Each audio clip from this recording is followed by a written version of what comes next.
जय हिंद दोस्तों। आज के इस क्लास में हम लोग कवर करने वाले हैं BA BSc BCom third year fifth semester में जो आपका एग्ज़ाम होता है को करिकुलर कोर्स के अंदर communication skill and personality development. ठीक है, बीए फिफ्थ सेमेस्टर में। तो इसके अंदर हम लोग इस क्लास को कवर करेंगे। देखिए, आपको मैं कुछ बता देता हूँ, इसमें क्लास 1 है अभी। ठीक है, और आप लोग कमेंट करिएगा, मैं इस पर और भी क्लास आपको दे दूंगा communication skill and personality development fifth semester में। ठीक है, तो इसमें 50 मोस्ट इम्पोर्टेंट एमसीक्यू क्वेश्चन है। ये क्लास क्यों इम्पोर्टेंट है? क्योंकि इस टॉपिक से हर साल प्रश्न पूछे जाते हैं और इसमें कुल 27 प्रश्न ऐसे हैं दोस्तों जो हर साल रिपीटेड होते हैं। ठीक है, हर साल रिपीट करके पूछता है प्रश्न को। तो चलिए स्टार्ट करते हैं, देखते हैं आपका पहला प्रश्न क्या है।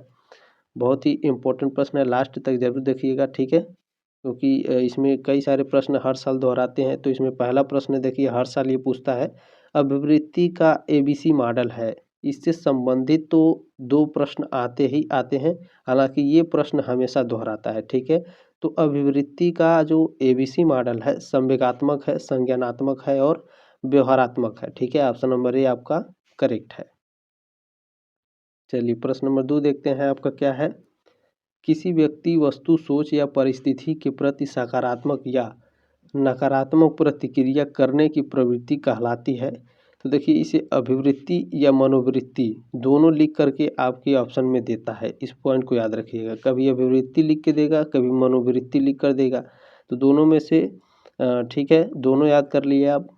कभी भी ऑप्शन में ऑप्शन नंबर बी में लिख देगा, सी में लिख देगा, डी में लिख देगा। ठीक है, तो याद रखिएगा, या तो मनोवृत्ति और या तो अभिवृत्ति लिख के देगा। तो किसी व्यक्ति, वस्तु, सोच या परिस्थिति के प्रति सकारात्मक या नकारात्मक प्रतिक्रिया करने की प्रवृत्ति मनोवृत्ति या फिर अभिवृत्ति कहलाती है। ठीक है, चलिए तीसरा प्रश्न देखते हैं क्या है। लोग किसके आधार पर संबंध बनाते हैं, बताइए। तो समानता, आकर्षण और निकटता, इन तीनों के आधार पर लोग मित्रता करते हैं या फिर संबंध बनाते हैं। ठीक है, तीसरे का ऑप्शन नंबर डी करेक्ट हो जाएगा आपका। देखिए चौथा नंबर प्रश्न क्या है। मित्रता को 3 प्रमुख प्रकारों में श्रेणीबद्ध कर सकते हैं। ठीक है, निम्न में से कौन उन तीनों में नहीं है? तो पारस्परिकता, विनिमय, स्वागतोत्सुक या फिर सहचर। तो इनमें से विनिमय नहीं है। ठीक है, बाकी पारस्परिकता, स्वागतोत्सुक और सहचर के आधार पर हम मित्रता कर सकते हैं। चलिए पांचवा प्रश्न क्या है आपका। एक पदानुक्रम में निम्न में स्तर से उच्च स्तर को भेजे गए संदेश को कहते हैं। देखिए, अगर निम्न स्तर से उच्च स्तर को संदेश भेजा जाता है तो ऊर्ध्वमुखी संप्रेषण कहा जाता है। ठीक है, क्या कहा जाता है? ऊर्ध्वमुखी संप्रेषण। यदि उच्च स्तर से निम्न स्तर को संदेश भेजा जाता है तो उसे अधोमुखी संप्रेषण कहते हैं। दोनों याद रखिएगा। ठीक है, दोनों में से कोई एक प्रश्न पूछ लेगा।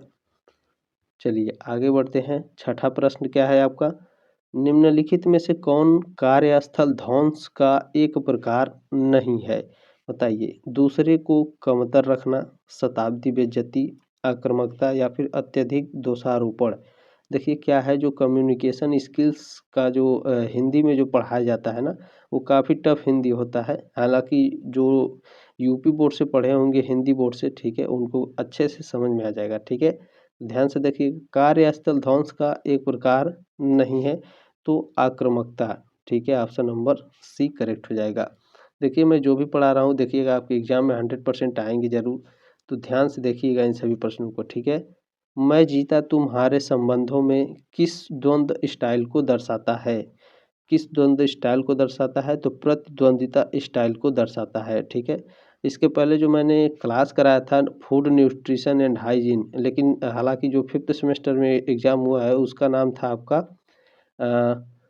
Health nutrition health and hygiene. ठीक है, न्यूट्रिशन हेल्थ एंड हाइजीन जो मैंने पेपर कराया था ना, उसमें से करीब करीब आपके जो 50 प्रश्न हुए थे, 25 प्रश्न ऐसे थे आपके जो मैंने कराया था, सेम वही प्रश्न पूछा था। ठीक है, तो ध्यान से देखिएगा क्लास को, इस क्लास से भी कई सारे आपको प्रश्न देखने को मिलेंगे। ठीक है, मैं जीता तुम्हारे संबंधों में किस द्वंद्व स्टाइल को दर्शाता है? तो प्रतिद्वंदिता को।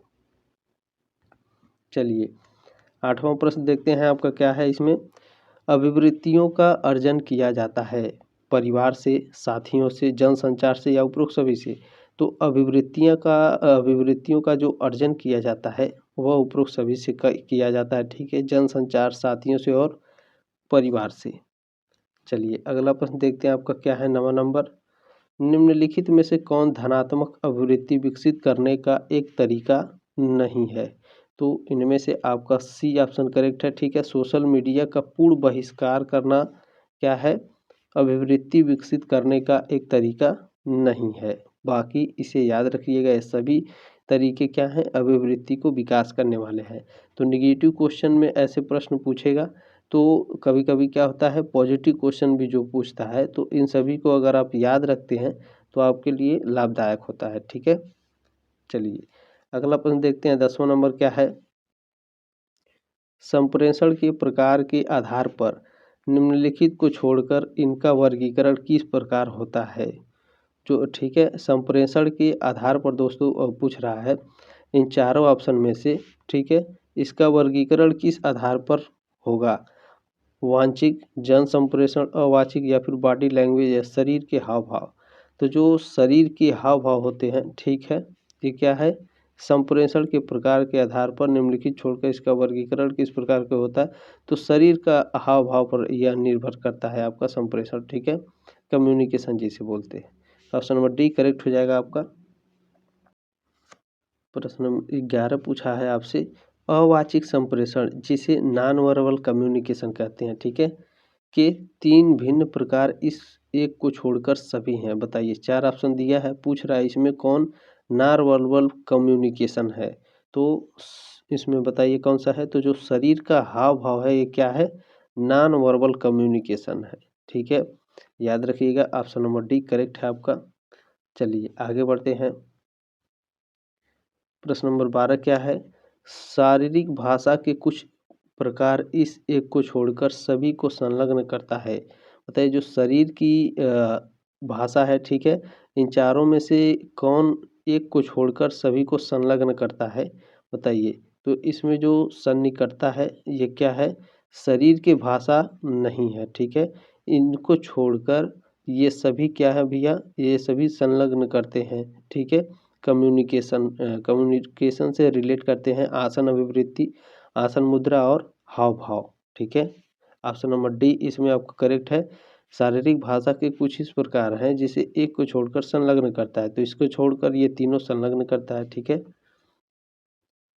प्रश्न नंबर 13 आपका पूछा है, स्मार्ट में यस एवं अक्षर इंगित करते हैं। तो ये 100% प्रश्न पूछे जाएगा दोस्त, ठीक है। हर साल ये प्रश्न 1 से 2 प्रश्न इससे आते हैं, ठीक है। कभी पूछता है कि ए अक्षर का मतलब क्या होगा, कभी पूछता है स्मार्ट में टी अक्षर का मतलब क्या होता है। मतलब इससे 100% ये आने वाले हैं, तो इस प्रश्न को बहुत ध्यानपूर्वक देखिएगा, ठीक है। बताइए, स्मार्ट में यस एवं यम अक्षर इंगित करते हैं, किसको इंगित करते हैं? तो एस का मतलब होता है दोस्तों स्पेसिफिक, ठीक है। एम का मतलब होता है मेजरेबल। तो ऑप्शन नंबर सी आपका करेक्ट है, ठीक है। तो चलिए मैं इन सभी को बता देता हूँ आपको। स्मार्ट पूरे, ठीक है, स्मार्ट को काफ़ी एक्सप्लेन करके बताया, ध्यान से देखिएगा। देखिए स्मार्ट मैंने यहाँ पर लिखा है, ध्यान से देखिए, ठीक है। देखिए स्मार्ट मैंने यहाँ पर लिखा है, और सभी के जो इसमें आपके एक्सप्लेन से संबंधित है, ठीक है। एस का मतलब क्या होता है? स्पेसिफिक यानी स्पष्ट, ठीक है। मैंने हिंदी में भी लिख दिया है ताकि आपको कोई दिक्कत ना हो परीक्षा में, ठीक है। मेजरेबल जिसे मापा जा सके, अचीवेबल जिसे क्या होता है? पूर्ण करने योग्य होता है, ठीक है। रिलेवेंट होता है मतलब वास्तविक। टी फॉर क्या होता है? टाइम बेस्ड मतलब समय से बना हुआ, ठीक है। ये आपका स्मार्ट का फुल फॉर्म है, याद रखिए। इससे 1 से 2 प्रश्न हर साल पूछते हैं और पूछा जाएगा 100%, ठीक है। इस बात को याद रखिएगा। चलिए देखिए प्रश्न नंबर 14 इसी तरह से प्रश्न पूछेगा, लक्ष्य निर्धारण यानी स्मार्ट में आपका लक्ष्य होना चाहिए। तो स्मार्ट में आपका लक्ष्य क्या होना चाहिए? समयबद्धता होना चाहिए, ठीक है। ऑप्शन नंबर ए करेक्ट हो जाएगा आपका। प्रश्न नंबर 15 आपका पूछा है, निम्नलिखित में से कौन समय प्रबंधन का एक तकनीक है? बताइए, नियमित अंतराल पर छुट्टी ये क्या है? ये एक समय प्रबंध का एक तकनीक है, ठीक है। ऑप्शन नंबर 1 करेक्ट हो जाएगा आपका। प्रश्न नंबर 16 देखते हैं क्या पूछा है, समय प्रबंध के योजना एवं क्रियान्वयन की एक प्रक्रिया है। ये कौन सी प्रक्रिया है? तो व्यतीत समय पर चेतना नियंत्रण, ये क्या होता है? यह समय प्रबंध की योजना एवं क्रियान्वयन की एक प्रक्रिया होती है। ठीक है, व्यतीत समय पर चेतना नियंत्रण। सभी प्रश्नों को बहुत ध्यानपूर्वक देखिएगा दोस्तों। ठीक है, प्रश्न नंबर 17 है, निम्नलिखित में से कौन अंतर्व्यक्तित्व संबंध के 6 चरण मॉडल का एक चरण नहीं है? तो इसमें जो भवन है यह क्या है? ये अंतर्व्यक्तित्व संबंध के जो 6 चरण हैं उसमें से ये नहीं है। ठीक है, बाकी अंतर्व्यक्तित्व संबंध के 6 चरण में संपर्क, संलग्नता और मरम्मत, ये तीनों आते हैं। ठीक है, याद रखिएगा इन सभी को। चलिए 18 नंबर प्रश्न है, निम्नलिखित में से कौन अंतर्व्यक्तित्व संबंध का एक लाभ नहीं है? अकेलापन कम करना, आत्मगौरव बढ़ाना, आनंद को बढ़ाना या फिर दूसरे व्यक्ति के प्रति कृतज्ञता बढ़ाना। तो अंतर्व्यक्तित्व का जो एक लाभ इनमें से नहीं है वह दूसरे व्यक्तियों के प्रति कृतज्ञता बढ़ाना नहीं है। ठीक है, बाकी इसे आप आराम से पढ़ सकते हैं। ठीक है, चलिए मैं काफ़ी अगर एक्सप्लेन करके आपको बताऊंगा तो ज़्यादा समय हो जाएगा। ठीक है, इंडिपस ग्रंथि उत्पन्न होता है। बताइए इंडिपस ग्रंथि कहाँ से उत्पन्न होता है, कब उत्पन्न होता है इंडिपस ग्रंथि? तो यह आपका उत्पन्न होता है फॉलिक अवस्था में। ठीक है, ऑप्शन नंबर सी करेक्ट हो जाएगा। यह 100% पूछेगा। ठीक है, हर साल ये प्रश्न पूछता है, इस पॉइंट को याद रखिएगा। चलिए प्रश्न नंबर 20 देखते क्या है, व्यक्तिगत संवर्धन में एबीसी मॉडल है। यह भी 100% हर साल पूछता है, पूछेगा जरूर। ठीक है, तो एबीसी मॉडल है, व्यक्तिगत संवर्धन में एबीसी मॉडल है। तो अभिवृत्ति है, इसलिए मैंने दोस्तों हिंदी के साथ साथ आपको इंग्लिश में भी प्रोवाइड करा दिया। ठीक है, अगर नहीं समझ में आएगा तो इंग्लिश वाला देख लीजिएगा। ठीक है, काफ़ी अच्छे से आपको समझ में आ जाएगा। ठीक है, चलिए देखिए अभिवृत्ति है और व्यवहार है एबीसी मॉडल में। ठीक है, अभिवृत्ति, व्यवहार, संचार और अनुशासन होता है, यानी attitude, behaviour, communication, discipline, disorganisation होता है। ठीक है, ऑप्शन नंबर ए आपका करेक्ट है, इसे याद रखिएगा। एबीसी मैंने पूरा आपको बता दिया फुल डिटेल करके। ठीक है, चलिए आगे बढ़ते हैं। आपका 21 नंबर याद रखिएगा, उससे प्रश्न पूछेगा, 100% है। अभिवृत्ति का वह संगठक जो संवेग भाग से संबंधित है, यह है संवेगात्मक है, व्यवहारात्मक या फिर संज्ञानात्मक या अनुशासन है। तो अभिवृत्ति का वह संगठक जो संवेग भाग से संबंधित होता है वह आपका संवेगात्मक होता है। ऑप्शन नंबर ए करेक्ट हो जाएगा। चलिए 22 नंबर प्रश्न क्या पूछा है आपका, संचार के सबसे महत्वपूर्ण कौशलों में से एक है। बताइए संचार का सबसे महत्वपूर्ण कौशल क्या है? 100% पूछेगा, याद रखिएगा, यह हर साल पूछता है। तो जो सक्रिय रूप से सुनना, ये क्या है? संचार कौशल का सबसे महत्वपूर्ण पार्ट होता है। ठीक है, सक्रिय रूप से सुनना, याद रखिएगा, ये पूछेगा जरूर। देखिए 23 नंबर प्रश्न क्या है, अशाब्दिक संचार में सम्मिलित है भाषण देना, दूरभाषा पर बातचीत करना, गीत गाना या हाथ मिलाना। तो आप सभी लोग जानते होंगे। ठीक है, हाथ मिलाना क्या है? अशाब्दिक संचार है, यानी बिना कुछ बोले। ठीक है, तो हाथ मिलाते हैं हम, बाकी भाषण देते हैं तो बोलते हैं, दूरभाषा पर बातचीत करते तो भी बोलते हैं, गीत गाना या फिर गाना गाएंगे तो भी बोलेंगे, हाथ मिलाएंगे तो हम नहीं बोलते हैं। ठीक है, हाथ नहीं बोलता है, इस पॉइंट को याद रखिए। चलिए हाथ मिलाना क्या है? अशाब्दिक संचार। प्रश्न नंबर 24 क्या है, डिजिटल फुटप्रिंट क्या है? डिजिटल फुटप्रिंट प्रत्येक व्यक्ति द्वारा ऑनलाइन कार्य के पश्चात छोड़ के डिजिटल अवशेष जो होता है डिजिटल फुटप्रिंट होता है। ठीक है, 24 का ऑप्शन नंबर बी करेक्ट हो जाएगा आपका। प्रश्न नंबर 25 क्या पूछा है, निम्नलिखित में से कौन अभिवृत्ति के सबसे दृढ़ निर्माण से संबंधित है? तो जो अनुभव होता है, ठीक है, यह क्या है? अभिवृत्ति के सबसे दृढ़ निर्माण से संबंधित है। ठीक है, अनुभव। चलिए अगला प्रश्न देखते हैं, आपका 26 नंबर क्या है, निम्नलिखित में से कौन सा विचार, विश्वास और सूचना भंडारण से संबंधित अभिवृत्ति का संगठक है? तो इनमें से जो संज्ञानात्मक होता है, ठीक है, यह क्या है? विचार, विश्वास और सूचना भंडारण से संबंधित अभिवृत्ति का घटक है। 27 नंबर प्रश्न क्या है आपका, किसी व्यक्ति, वस्तु, सोच या परिस्थिति के प्रति सकारात्मक या नकारात्मक प्रतिक्रिया करने की प्रवृत्ति कहलाती है, तो यह अभिवृत्ति कहलाती है। ठीक है, किसी व्यक्ति, वस्तु, सोच या परिस्थिति के प्रति सकारात्मक या नकारात्मक प्रतिक्रिया को अभिवृत्ति कहते हैं। इस पॉइंट को याद रखिएगा, लगभग लगभग ये भी हर साल पूछता है। चलिए 28 नंबर प्रश्न क्या है, निम्नलिखित में से कौन एक डिजिटल शिष्टाचार ईमेल से संबंधित नहीं है। तो इसमें जो वर्तनी अशुद्धि की जांच एक गैर जरूरी चीज होती है, यह क्या है, यह डिजिटल शिष्टाचार ईमेल से संबंधित नहीं है। ऑप्शन नंबर सी आपका करेक्ट है।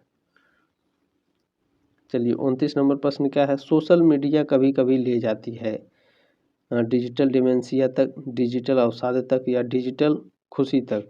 तो सोशल मीडिया जो कभी कभी ले जाती है हमें, ठीक है, डिजिटल डिमेंशिया और डिजिटल अवसाद तक। ऑप्शन नंबर डी करेक्ट हो जाएगा, ए और बी दोनों।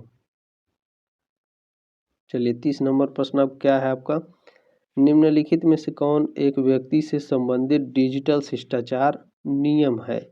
तो दूसरे व्यक्ति के समय का सम्मान करना क्या होता है, डिजिटल शिष्टाचार नियम होता है। ठीक है, ऑप्शन नंबर बी करेक्ट हो जाएगा, यह भी 100% पूछेगा, हर साल पूछता है ये। चलिए 31 नंबर प्रश्न क्या है, निम्नलिखित में से कौन डिजिटल नागरिकता से संबंधित एक तत्व नहीं है। डिजिटल नागरिकता पूछ रहा भैया, इनमें से कौन एक तत्व नहीं है। चार ऑप्शन दिया आपका, तो जो डिजिटल सांवेगिकता है यह क्या है, डिजिटल नागरिकता से संबंधित एक तत्व नहीं है। बाकी डिजिटल पहुंच, डिजिटल साक्षरता, डिजिटल सुरक्षा क्या है, डिजिटल नागरिकता से संबंधित होते हैं। देखिए जो निगेटिव क्वेश्चन होते हैं उसमें जो पॉजिटिव वर्ड्स होते हैं वो भी याद करिए। ठीक है, वो भी आपके एग्जाम में काम आएगा। ठीक है, 16 नंबर प्रश्न है, 16 व्यक्तित्व कारक किस मनोवैज्ञानिक से संबंधित है। तो 16 व्यक्तित्व कारक जो है किस मनोवैज्ञानिक से संबंधित है, तो रेमंड कैटेल का। ठीक है, ये 100% हर साल पूछता है, इस बार भी पूछेगा, इस पॉइंट को याद रखिए। ठीक है, 16 व्यक्तित्व कारक किसके द्वारा दिया गया था, इस बात को याद रखेंगे, रेमंड कैटेल। या फिर आपका वैज्ञानिक नाम देता है, रेमंड कैटिल मनोवैज्ञानिक में कितने व्यक्तित्व का कारक बताए हैं, 16 व्यक्तित्व का। ठीक है, तो दो टाइप से आपके प्रश्न पूछता है, याद रखिएगा, और ये पूछता है हमेशा, याद रखिएगा, बहुत ही इंपॉर्टेंट प्रश्न है वो। ठीक है, देखिए 33 नंबर प्रश्न क्या है, लोग जो मिलनसार, मित्रवत एवं सामाजिक होते हैं उनकी प्रकृति होती है। तो आप लोग सभी लोग जानते हैं बहिर्मुखी होते हैं वो। ठीक है, सभी से बोलते हैं, बात करते हैं। 33 का ऑप्शन नंबर बी करेक्ट हो जाएगा। ये कम्युनिकेशन का सबसे फेवरेट क्वेश्चन है। ठीक है, याद रखिएगा, हमेशा पूछता है ये। प्रश्न नंबर 34 आपका पूछा है दोस्तों, शरीर रचना के अनुसार विलियम सेल्डन ने लोगों को 3 प्रकार में विभाजित किया। ठीक है, निम्नलिखित में से कौन एक उन 3 में नहीं है। तो इनमें जो हेक्सोमॉर्फ है ये क्या है, विलियम सेल्डन के द्वारा नहीं दिया गया है। बाकी एंडोमॉर्फ, मेसोमॉर्फ और एक्टोमॉर्फ ये क्या है, विलियम सेल्डन के द्वारा दिया गया है।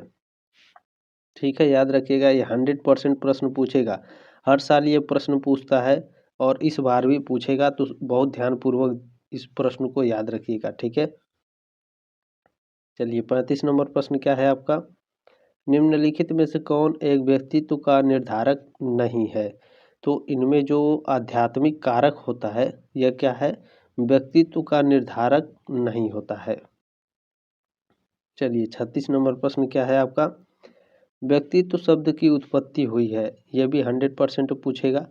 तो याद रखिएगा, जो व्यक्तित्व शब्द की उत्पत्ति हुई है यह आपका लैटिन शब्द पर्सोना से हुई है। ठीक है, ऑप्शन नंबर बी करेक्ट हो जाएगा, पूछेगा जरूर लैटिन शब्द पर्सोना से। ठीक है, व्यक्तित्व शब्द किससे उत्पन्न हुआ है, 100% वो प्रश्न पूछेगा आपका, हर साल पूछता है। निम्नलिखित में से कौन संप्रेषण का एक प्रकार है, संप्रेषण का एक प्रकार है। तो अंतर व्यक्तित्व संप्रेषण, समूह संप्रेषण और जन संप्रेषण, ये तीनों क्या है, संप्रेषण के प्रकार है। ठीक है, ऑप्शन नंबर डी करेक्ट हो जाएगा, उपरोक्त सभी। चलिए प्रश्न नंबर 38 क्या है, संप्रेषण बाधा को कैसे दूर करें। तो संप्रेषण बाधा को प्राप्तकर्ता की आवश्यकता के अनुसार संप्रेषण जब करेंगे तो संप्रेषण बाधा दूर रहेगी। ठीक है। 38 का ऑप्शन नंबर बी करेक्ट हो जाएगा आपका। प्रश्न नंबर 39 क्या पूछा है, निम्नलिखित में से कौन एक सांस्कृतिक संप्रेषण बाधा नहीं है। तो जो क्रोध होता है, एंग्री, ठीक है, यह सांस्कृतिक संप्रेषण बाधा नहीं है। बाकी पहनावा, धर्म और भोजन ये तीनों है। याद रखिएगा निगेटिव क्वेश्चन पूछा है तो हमारा क्रोध होगा, ठीक है। ऑप्शन नंबर डी करेक्ट है।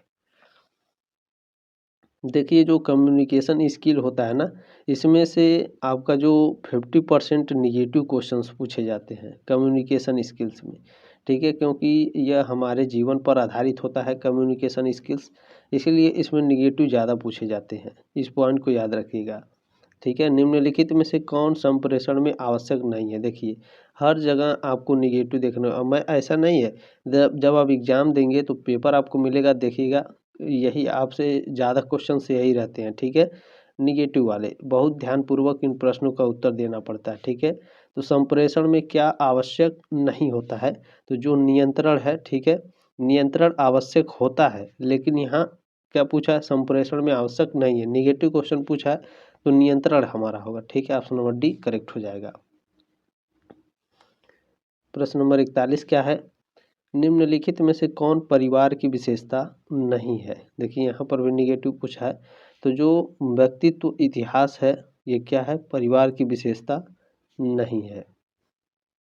हालांकि व्यक्तित्व का इतिहास क्या है, परिवार की विशेषता होता है। निगेटिव पूछा है इसलिए हमारा वही ऑप्शन सही होगा, व्यक्तित्व इतिहास, ठीक है। 42 नंबर प्रश्न है, लक्ष्यों के एक सेट का आकलन करने के लिए निम्नलिखित में से कौन सा स्मार्ट परिवर्णी शब्द में सूचीबद्ध नहीं है।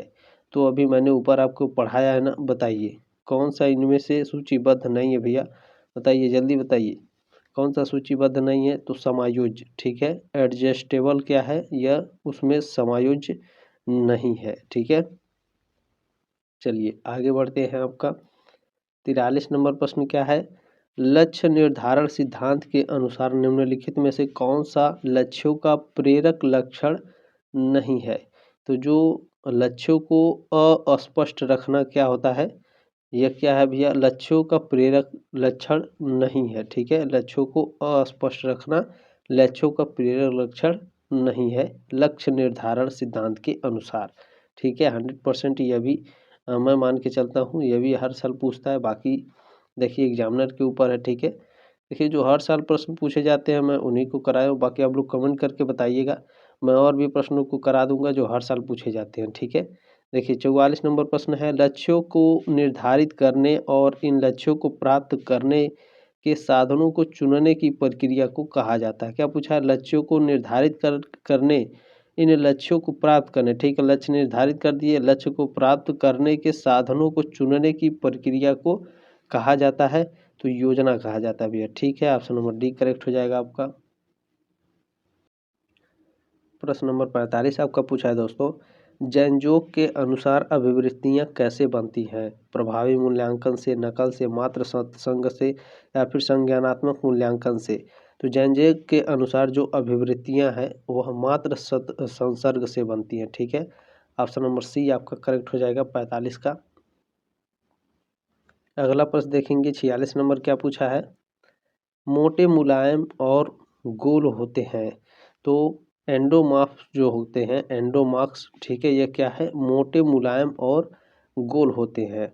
ये क्या है, ये व्यक्तित्व का एक प्रकार है, ठीक है। व्यक्ति जो मोटे मुलायम और गोल होते हैं उन्हें एंडोमार्फ्स के अंदर रखा जाता है, ठीक है। एक्टोमार्फ्स और मेसोमार्फ, मेटामार्स, ठीक है, इन सभी के बारे में आप लोग पढ़ लीजिएगा इंटरनेट पर सर्च करके, इनसे संबंधित प्रश्न आपके एग्जाम में पूछेगा 100% मैं श्योर हूँ, ठीक है। अभी मैंने ऊपर भी बताया है, ठीक है, उससे संबंधित प्रश्न आपको पूछेगा जरूर। देखिए व्यक्तित्व लैटिन व्यक्तित्व से आया है जिसका अर्थ है, या तो आप लोग कमेंट करिएगा, मैं उस पर फुल डिटेल से आपको क्लास दे दूंगा, ठीक है। तो व्यक्तित्व लैटिन व्यक्तित्व से आया है जिसका अर्थ है, बताइए जो व्यक्तित्व लैटिन शब्द से आया भैया उसका अर्थ क्या होता है, उसका अर्थ होता है मुखौटा, ठीक है। ऑप्शन नंबर सी करेक्ट हो जाएगा। देखिए जो हिंदी में रहता है उसमें थोड़ा सुनने में अजीब है, लेकिन याद रखिएगा ये 100% क्वेश्चन हर साल ये पूछता है, याद रखिएगा, ठीक है। व्यक्तित्व लैटिन व्यक्तित्व शब्द से आया है, तो व्यक्तित्व का अर्थ क्या होता है? मुखौटा। ठीक है, याद रखिएगा, ये पूछेगा जरूर। देखिए 48 नंबर प्रश्न क्या पूछा है आपका? हम में से अधिकांश लोग बोलते समय शब्दों के अतिरिक्त डैश और डैश का प्रयोग करते हैं। मतलब जो हम लोगों में से बोलते समय शब्दों के अतिरिक्त हम किसका उपयोग करते हैं? तो सबसे अधिक हम किसका? इशारों और शरीर की भाषा को। ठीक है, हम में से अधिकांश लोग बोलते समय शरीर के अतिरिक्त इशारों और शरीर के हाव भाव का प्रयोग करते हैं। ठीक है, 48 ऑप्शन नंबर बी आपका करेक्ट है।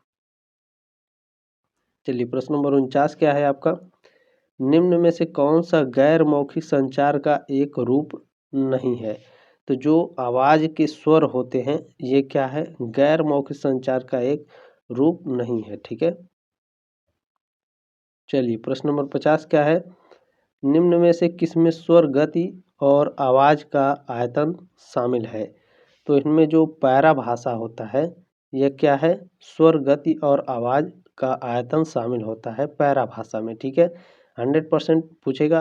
देखिए जो हर साल रिपीटेड क्वेश्चन है, कई सारे प्रश्न मैं यहाँ पर कराया हूँ, तो ध्यान से रखिएगा, वो सभी प्रश्न आपके एग्जाम में आएंगे, मैं 100% श्योर है। ठीक है, वो आएगा तो आएगा।